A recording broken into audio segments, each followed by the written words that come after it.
Welcome to a running joke. Every week you go more nuts at the start. I do another podcast. I know, don't get upset. What? I know, but I've been doing it for years with Lily Phillips, and she sometimes will just go make a cup of tea while I just sing into the microphone. I'll happily sing for hours, Zoe.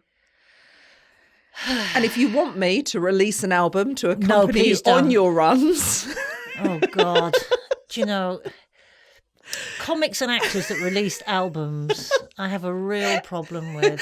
I only can think of David Hasselhoff. Who else? Oh, Kylie. She did all right by it. No, but she's more of a singer than an actor now, isn't she? That's acceptable. Who else released? There was, wasn't there a woman from I'll tell you what I EastEnders? can't get out of my head. It's Alexander Armstrong from a few years back. He released an album of folk music. Did he? Yeah, at Christmas time. And is he sometimes comedian? He's a actor presenter. He does Pointless. Oh, I was on it. Yeah, you were on it, but you're on it so briefly. Yeah, you were on it so that you've forgotten. I was in and out that building quicker than anything. I've done Celebrity Pointless, and I spent longer in the hair and makeup department than I did on set. That was the quickest turnaround. I literally came in, said it, and I was just out the back door again. And they were like, well, it's been nice. Yeah. We'll keep your taxi waiting. I was in and out like a fart in a sieve. I tell you who was on with me, Joanna Page, and she's lovely. Who's Joanna Page? Stacey from Gavin and Stacey. Oh, of course. Yeah. Yes. You'd think now that you're an international actress, people don't know that. Zoe's got a role in a TV drama, and I've got 2 lines. Well, that's better than fucking kick up the nose, isn't it? He says kick up the nose. Yeah, kick up the nose. Who says that? Kick up the arse, better than her. So no, please don't release an album. I won't be buying it. But I could do it as like running tracks. No, even Keep then. on running. Oh my God. Keep on moving. You'd be like Jane McDonald at the end of Cruising with Jane McDonald when she does a song at the end of the show, which I do. I thoroughly enjoy that. I thoroughly enjoy that. I don't think Jane McDonald will ever understand how comedically brilliant she is. It's a wonderful thing to behold. Sometimes a little bit culturally inappropriate, but still. Why? What does she do? Well, I want to know now. Just the episode that came from India. I thought, I don't know how I feel about this. Oh, did she wear a sari? No, it was just a bit Bollywood, and it just didn't feel. Okay. Yeah. Anyway. Okay, fair enough. That's a nice job, though, isn't it? What, on a cruise? Just going around on the cruise, going, you having a nice time, are you enjoying your holidays? Okay, not doing stand-up, because we've done that. We've done the cruise together. Yeah, I nearly got shooed off the side of the ship by 2 very angry women. It wasn't for us, was it? Don't want you around her. It wasn't for us. Well, they liked you. But do you remember when we got on the cruise and the entertainment officer said, have you got any questions? And before we'd even put our bags down, I said, when's the earliest I can get off this boat? I remember getting onto... Actually, do you know what? The gigs were all right. Yes, the gigs were nice. But I remember we got onto the boat and... ship. You have to say ship. Sorry. I say boat out of anger. Right. But it was you, me and Justin Morehouse. Firstly, trying to find the bloody ship in France with Justin Morehouse going, Le Grand Boat! to a taxi driver who could speak no English. Where are you Le Grand! We need the Grand Boat. And then he dropped us off at a ferry. Do you remember? No, he dropped us off as literally like a frigate. Yeah. It was like a really rusty old frigate. And I was like, oh, for the love of God. Actually, performing on that would have been... Anyway, but we got on and that woman came up and she was like, can I have a photo with you? And you were like, yeah, of course you can. And then she turned around to me and she went, I love her on Loose Women. She did.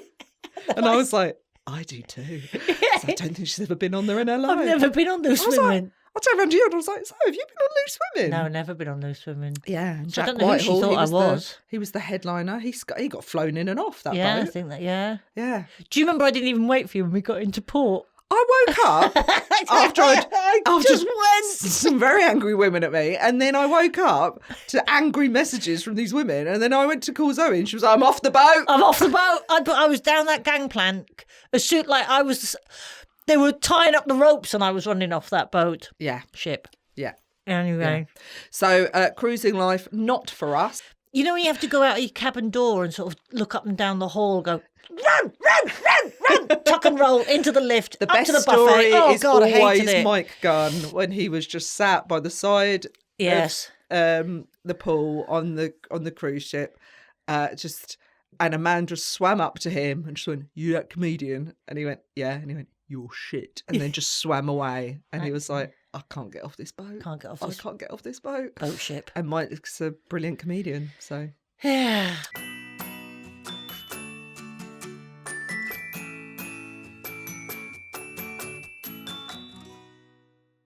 We've both been travelling this last week. we have been travelling. I went Spain with the girls. Yeah. And you went skiing. I went skiing with the girls. You went, no, well. Girls and boys. You went with comedic girls. I went with comedic girls and boys. Lovely. Did eat into my training week. I felt a bit guilty about this. Yeah, so you were held back a week because you weren't able to run. So I thought about taking my running shoes with me on a ski week. It was a week. I cannot believe you got a week to do a 20-minute gig. It was a very... Oof, you cushy. It was a very cushy deal. Oh. It was a lovely, lovely week, I have to tell you, Esther. Well, I'm like, don't worry, I'm doing a football club in Staines. Yeah. We went to Le in France. For the first week, though, I called it Les Gets, which is not how you pronounce it. Right. Do you call it a gillet instead of a gilet? Yeah. Les Gets sounds like a lesbian bucket list. What's on your Les Gets list? Oh, I'd like some bigger shoes. Went to Le very lovely. I'm going to say quite middle class, quite middle age. Really? A ski resort? I know, who'd have known? Oh, I'm shocked to my core because Yeah. it's such an affordable, inclusive. Yeah. Yeah. It is if you're not paying for it, I Yeah. found out. I tell you what I noticed. Because we did quite a lot of skiing. We hit the piece hard. Right. Yeah, because you're a good skier. You showed me the video. I've showed you the video of me skiing. Yeah, you did. You showed me I did. that. I made you sit through that. Yeah. You're like, here's me skiing. Here's me skiing. Look at this. Yeah. Because I have been doing a bit more running lately. Legs felt great. Oh, really? Yeah. Oh, that's good. Yeah. So there you go. You did a bit of exercise, but it is hard to keep up with the old training ritual. Yeah. I mean, because I was in Spain with the girls. Yeah. The girls. Was there a lot of booze? Oh my God. I drank. Do you know what I love? Daytime drinking. Yeah. We should totally flip the culture of drinking of an evening. Yeah. We should be allowed to get up and drink and go to bed early. Yeah, I'm all for that. Who wants to start this revolution with me? I think we need to close all clubs, bars and restaurants and just have them open during the day. So we'd get up and then have some breakfast. And then as soon as it kind of hit 12, wine was flowing. Was it? So I drank a lot for a week, ate a lot. And then and I only managed 2 runs. That's not bad. But I didn't do any distance. I just did a couple of 5Ks. One of them was to a doctor's surgery because I got an ear infection within minutes of getting there. Oh. I know, in my poorly ear. Oh, no. I know. So you ran to the doctor's surgery? I ran to the doctor's surgery and then had to get antibiotics. What sort of condition were you in when you got to the doctor's? Like, I'd always, Sweaty. Yeah, I'd but be a bit concerned about that in case they had do to. you? Yeah, well, In if I went case- to the doctors, But they're just looking in in case your you had ear. to take your vest off or anything. What? So you think for an ear infection, you're like, don't I better know. not run too much in case I have to do a pap smear. Just in case. Although, can I tell you this never though? be too certain. I used to live in India back in the day. Did you? Yeah, me and my husband lived in India pre-children. And we went to the hospital one time because I had such bad food. Was it food poisoning? I had something wrong. And we went to the hospital to have the doctor's thing. And they kept giving us these forms and talking to us and going, you need to fill this out. And no, we need this. And I was waiting for the doctor. And then this man just came out of a room and said to my husband, he went, Neil Manito, can you just come here? So Neil went into this room. Bearing in mind that I'm sick and all the rest of it. And I'm like, why do they need to talk to my husband? That's really weird. And then Neil came out about half an hour later and went, they've just done a prostate exam on me.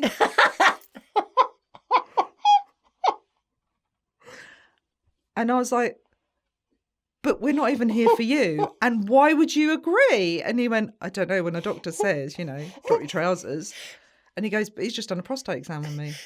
And I was like, but we're here for me. And then they came out with all Neil's, and I've got to say, quick turnaround. Yeah. They came out with all the results and they were like, yeah, you're tickety-boo. And I was just like, meanwhile, I'm vomiting and shitting myself in a corner. And they're like, your wife doesn't look too good, but you are well away from any cancer cells forming there, sir.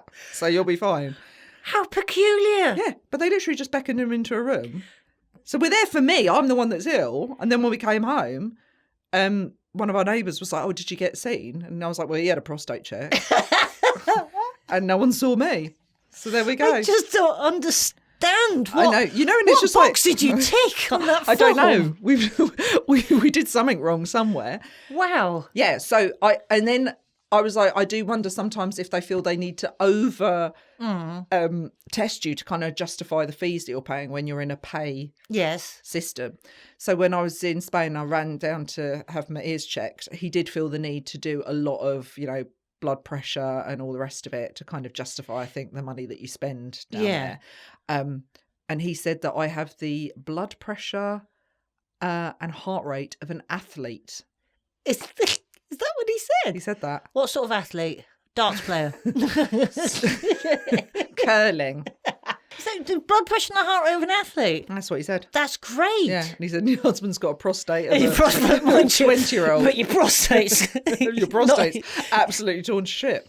But yeah, so I did get the ear infection, but I did manage 2 very slow runs. But I don't know how we deal with it. I don't know what you do when you're going away to keep up the training. It's so... Because training goes on for months, and it's like you can't not have a weekend away or whatever during that time. No, I know. But it's so typical of me, because what I think is, in my head, when I said I was going to go to France for that week, I went, that'll be great, because I could probably run up a few mountains like a goat. Yeah. In my head. I'm like, and also I could do mountain training. With a backpack. With a backpack. I could leap energetically and athletically from rock to rock like a mountain goat. It's good. And the alpine air will just really make my lungs fizz. And then you get there and you're like, I know, cheese. I got to eat cheese. Yeah. I always overestimate how much I'm capable of. But don't you always do that? I'm always like, I've got a week off work. Great. I'm going to paint the house, write a book, get my prostate checked. It's all going to be done in a week.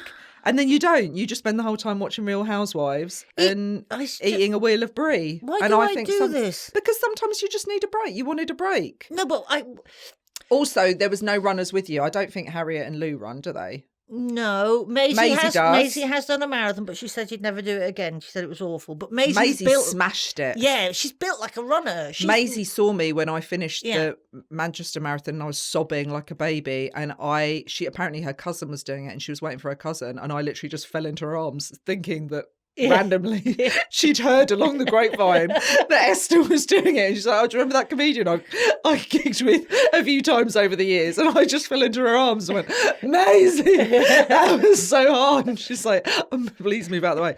Bless her. But yeah, I don't think she'd do it again. No. No.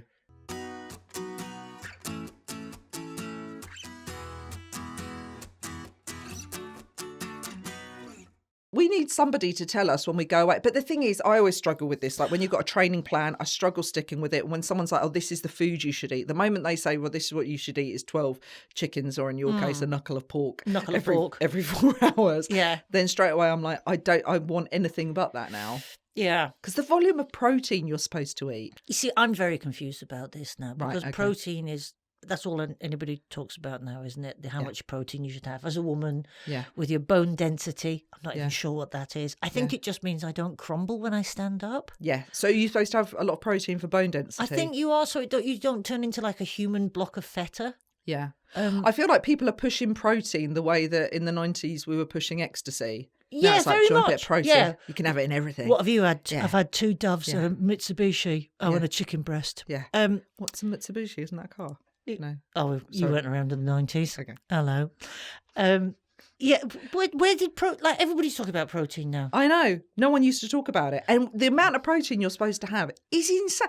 I literally was working with a trainer. Brilliant. They were like, this is the amount of protein you're supposed to have.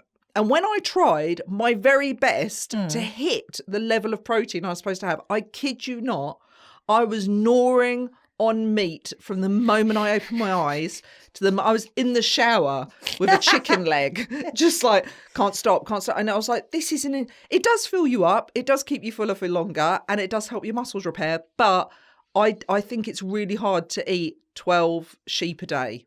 Just putting it out there. You see, I'm not vegetarian, so I do eat meat.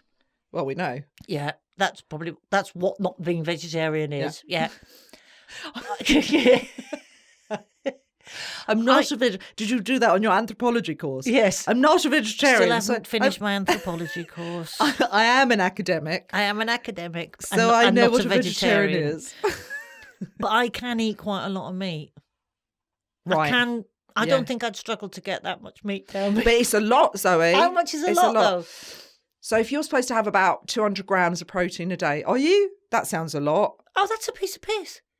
Oh, well, let's put her up to the challenge. That's just one chicken breast. No, it isn't. Yes, it is. Maybe I've got it wrong. No, hang on. Maybe I've got it wrong. It might be 2 chicken breasts. Was he the local butcher? Was he selling meat from a wheelbarrow and going house to house? All right, Esther, you must have about 300 grams of protein a day, love. Otherwise, you'll just crumble. Look, there you go. Have a side of beef. That does seem like a lot. I went on Groupon to get a personal trainer, and he was like, "You need to have 300 grams of protein." Was he running a meat raffle? Do you remember those pubs where they just like run a meat raffle? People would just bring in meat in a bag. Yeah. And just go, "Do you want meat?" And you're like, "Why are we buying meat out of a bin liner?" I remember doing a gig once where he went, "You can just have any of the meat out the bag." Oh my God. I know. Really? And I was like, oh. I'm probably taking it. Well, as we know, Zoe, you've got a lot of television this year. I've got a lot. And I've got a lot of gigs where I get meat from a bag. So I took a doggy bag. How do you feel about doggy bags? Because I went... well, you need it for the protein. The wife and I went out for quite a posh dinner at the weekend. And you're going for dinner on Valentine's Day. I'm cooking dinner on Valentine's Day. But you invited her, you said? We went out for dinner. No, Yeah. but you said earlier that you've invited her to dinner on Valentine's Day. I sent her a formal invitation. That's quite sweet. Yeah. Would you like to join She was quite us? sweet. She replied back. I said, "What are you doing for Valentine's Day?" What did you do? said, She went, I'm out she said, shagging. I'm out shagging. I'm out shagging the butcher. For protein. I'm getting my daily dose of protein from the local butcher. I have to shag the butcher to try and get protein because I can't afford the freaking volume that I need for my high hamstring tendinopathy. We need somebody to tell us when we go away. But the thing is, I always struggle with this. Like when you've got a training plan, I struggle sticking with it. When someone's like, "Oh, this is the food you should eat," the moment they say, "Well, this is what you should eat," is 12 chickens, or in your case, a knuckle of pork. Every 4 hours. Yeah. Then straight away, I'm like, I want anything but that now. Yeah. Because the volume of protein you're supposed to eat. You see, I'm very confused about this now because okay. protein is... That's all anybody talks about now, isn't it? How much protein you should have as a woman with your bone density. I'm not even sure what that is. I think it just means I don't crumble when I stand up. Yeah. So you're supposed to have a lot of protein for bone density. I think you are, so you don't turn into like a human block of feta. Yeah. I feel like people are pushing protein the way that in the 90s we were pushing ecstasy. Yeah, it's like, very do you want much. A bit of protein? Yeah. You can have it in everything. What have you had? I've had 2 Doves, a Mitsubishi, and a chicken breast. Yeah. What's a Mitsubishi? Isn't that a car? No. Oh, you weren't around in the 90s. Okay. Hello. Yeah, where did everybody's talking about protein now? I know. No one used to talk about it. And the amount of protein you're supposed to have is insane. I literally was working with a trainer. Brilliant. They were like, "Right, this is the amount of protein you're supposed to have." And when I tried my very best to hit the level of protein I was supposed to have, I kid you not, I was gnawing on meat from the moment I opened my eyes to I was in the shower with a chicken leg, just like, can't stop. And I was like, this isn't, it does fill you up. It does keep you fuller for longer and it does help your muscles repair. But I think it's really hard to eat 12 sheep a day. Just putting it out there. You see, I'm not vegetarian, so I do eat meat. Well, we know. Yeah, that's what not being vegetarian is. Yeah. I'm not a vegetarian. Did you do that on your anthropology course? Yes. I'm not a vegetarian. Still haven't finished my anthropology course. I am an academic. I am an academic. So I know what a vegetarian is. But I can eat quite a lot of meat. Right. I don't think I'd struggle to get that much meat down. But it's a lot, Zoe. How much is a lot, though? So if you're supposed to have about 200 grams of protein a day, are you? That sounds a lot. Oh, that's a piece of piss. Oh, well, let's put her up to the challenge. That's just one chicken breast. No, it isn't. Yes, it is. Maybe I've got it wrong. No, hang on. Maybe I've got it wrong. It might be 2 chicken breasts. Was he the local butcher? Was he selling meat from a wheelbarrow and going house to house? All right, Esther, you must have about 300 grams of protein a day, love. Otherwise, you'll just crumble. There you go. Have a side of beef. That does seem like a lot. I went on Groupon to get a personal trainer, and he was like, "You need to have 300 grams of protein." Was he running a meat raffle? Do you remember those pubs where they just like run a meat raffle? People would just bring in meat in a bag. Yeah. And just go, "Do you want meat?" And you're like, "Why are we buying meat out of a bin liner?" I remember doing a gig once where he went, "You can just have any of the meat out the bag." Oh my God. I know. Really? And I was like, oh. I'm probably taking it. Well, as we know, Zoe, you've got a lot of television this year. I've got a lot. And I've got a lot of gigs where I get meat from a bag. So I took a doggy bag. How do you feel about doggy bags? Because I went... well, you need it for the protein. The wife and I went out for quite a posh dinner at the weekend. We had a lot of protein. We had a Chateaubriand. Am I saying that right? I don't know. Why is everything French in your world? It's a big slab of beef. Oh, is it? Yeah. That was 600 grams. Whoa. So that's all your protein. That was all. And we couldn't finish that. Do you eat steak? I'm not a huge steak. Do you eat it like rare? Medium rare. Oh, yeah. I can't do any of that. Yeah. Medium rare steak. No. And 2 eggs. Absolutely not. I don't like the yellows. The yellows. Yeah. Oh, wow. I've never met anybody who struggles with the anatomy of an egg before. It's only got 2 bits. Well, 3 if you include the shell. I've never met anybody who's been confused by the yellows. I don't like the yellows of the egg, thank you. I'll have an omelette, no yellows. We're not all academics like you. No, that's very true. With your anthropology. That's very, very true. I don't know why I said yellow. Yes. Before you run your half marathon, I dare you to try a steak and eggs breakfast. Before? Yeah.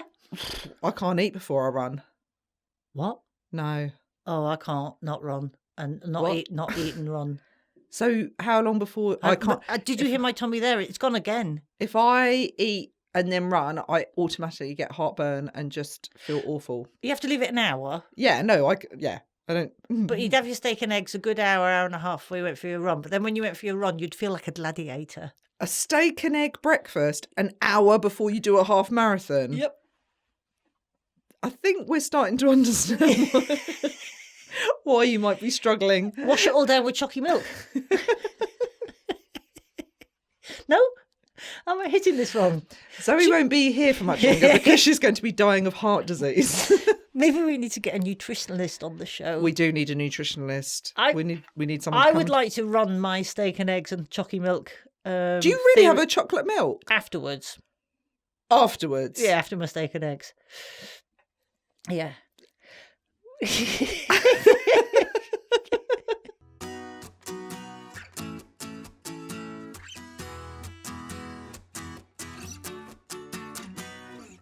Did I ever tell you about the time it went horribly wrong for me after the Brighton half marathon where I went down to the pub? And what did you drink? Oh, dear lordy. So... Port. I'll have a port and crumble. I probably hadn't had my steak and eggs that day, so I wasn't as that would fortified be what as I was the should problem. be. Yeah. If I had my steak and eggs, I'd be... And we'd gone out after the half marathon, and I'd had quite a few pints of lager afterwards. Oh, okay, Yeah. that's quite heavy, yeah.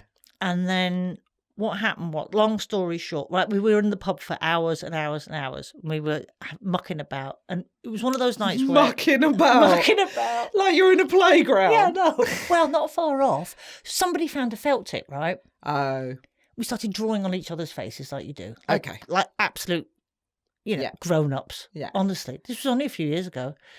I was probably late 40s. What happened was I ended up fainting that night, I think because my blood sugar was so low or high or low or confused. It was probably just confused, right? And I smashed my nose. And it was quite bad. It was quite bad. And I had to, Cindy, my wife, because she's a nurse, sort of held it together with sellotape. I looked like a sort of cartoon dummy, like I had like a bandage across my nose like this. Anyway, I ended up having to go to the A&E the next day. To get your prostate checked. To get my prostate checked. To get Cindy's prostate checked. To get Cindy's prostate checked. And, I felt so embarrassed and finally got called in to see the doctor with my nose that was all bandaged up. And she went, what happened? And I went, well, I didn't want to say it to her. I've been an absolute dick and gone out and drunk too much after a run. I said, well, I did the half marathon. And I said, I thought she'd be impressed by that. An A&E doctor who's been through hell. Yeah. I did the half marathon and I felt a bit queasy and I've passed out and I've bashed my nose and I probably had 1 or 2 drinks after I did it and that's probably why my blood sugars were a bit low. And and she just looked at me and she went, maybe you need to reconsider your post-race procedures. And I went, done. I got absolutely done. And I went, got done. I said, yes, probably. I probably do need to reconsider that after. Anyway, she put some glue on my nose. Esther, it was only when I was leaving the A&E, after I'd given this sort of sob story to this A&E doctor, that I looked in a mirror and saw that I had a moustache drawn on my face.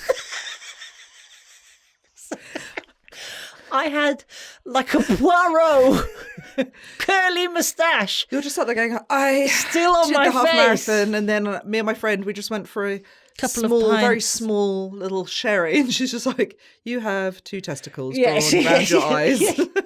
I had a full tash still drawn on. That's so funny. That's so Oh funny. my And she's like, well, maybe God. you need to grow the fuck up. Yeah, that is what she was saying to me with her eyes. Yes. Into your moustache. Destroyed my nose though. It doesn't look destroyed. Oh, it's a big nose anyway. It could take a pounding, that nose. It was Where did you faint though? just outside my house. I want. Oh, you couldn't even get to the front door. No, it was pathetic. I'm a bit of a fainter. Oh, are you? Yeah. Do you faint a lot when running? No, I haven't, and I haven't fainted. But when I was a kid growing up, I'd faint all the time. Oh, really? Oh, yeah. What if you got really hot? Hot, cold, hungry, tired, disorientated, got up too Bored. quick.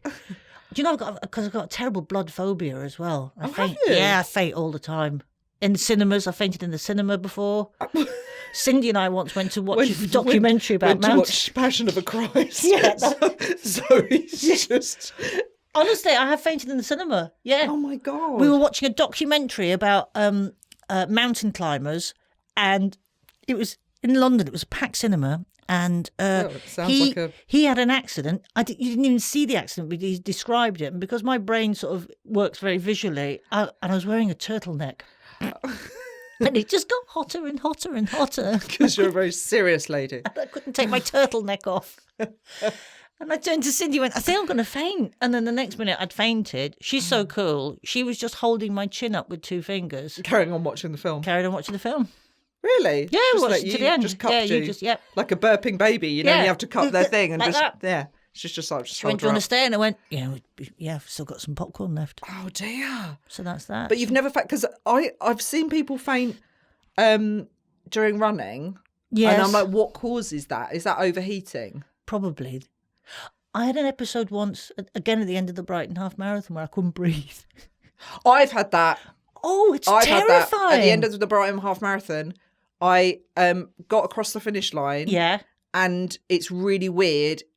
Oh my! What is that? Where It's you called- literally just I go, ended and you're like, I can't breathe. Yeah. I can't get the breath into my lungs. I feel like it's just going in my throat. So and I out ended again. up in the tent, like, the medical I don't know tent. if running's for you. I don't think it is. I don't know. You seem to just. I ended up in the tent because I was going, and apparently I'd had quite a bad cold up until about a week before. It's called a bronchial spasm.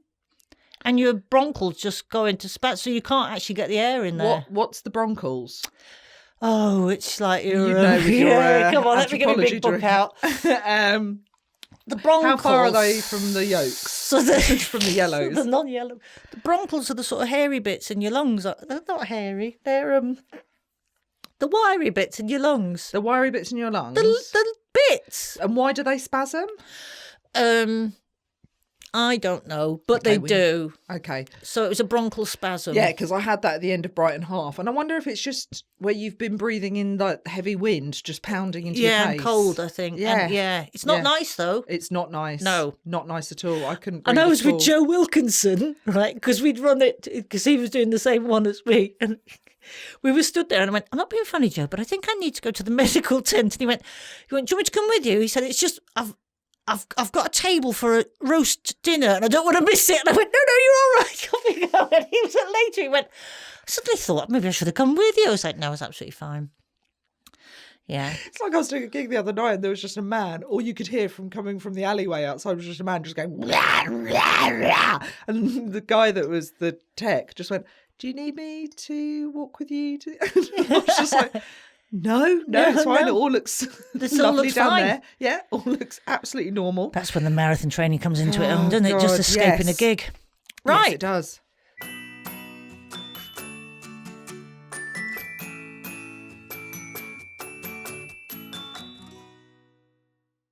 Well, all this chat's made me hungry. I know. We need to go and get you some food before you Yep. faint. And good luck with your half.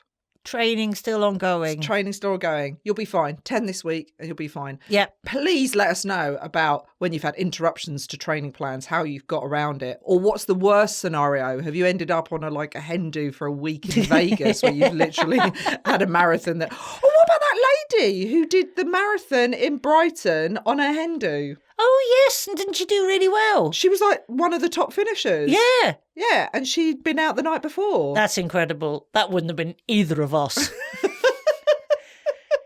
I want to know if people like steak and eggs. I want to know if that's part Do you of like their... wine and crisps? I like wine and crisps and I like steak and eggs. Let So us many know. questions. Let us know. Let us know.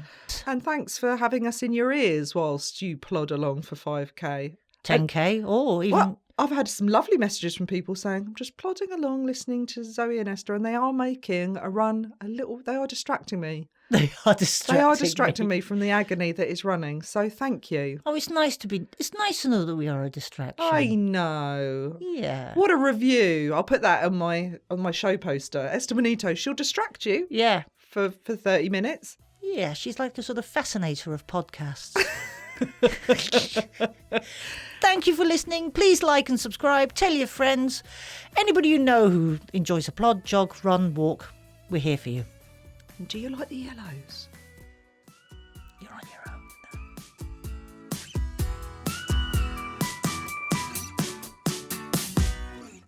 Thank you so much for listening to The Running Joke. I've been Zoe Lyons. And I've been Esther Manito. And we have been lovingly sponsored by ATW Events, who are bringing all sorts of running and triathlon events to you all around the country, all through the year. Lots of different categories, lots of different distances. It's for everybody, so just get involved. And I hope to see you there at one of the events very shortly. Esther, are you going to join me? I think I'm going to try. I've got a show on that night, but I was thinking, maybe we can do one of the events before I go and do my gig. Let's do it. I've heard there's snacks. Oh, well, we know you love a snack. Yeah, big shout out to ATW Events. See you at one of their events very, very shortly. Thank you so much again for listening. We have been The Running Joke, beautifully produced by Joel Porter at Productions. Good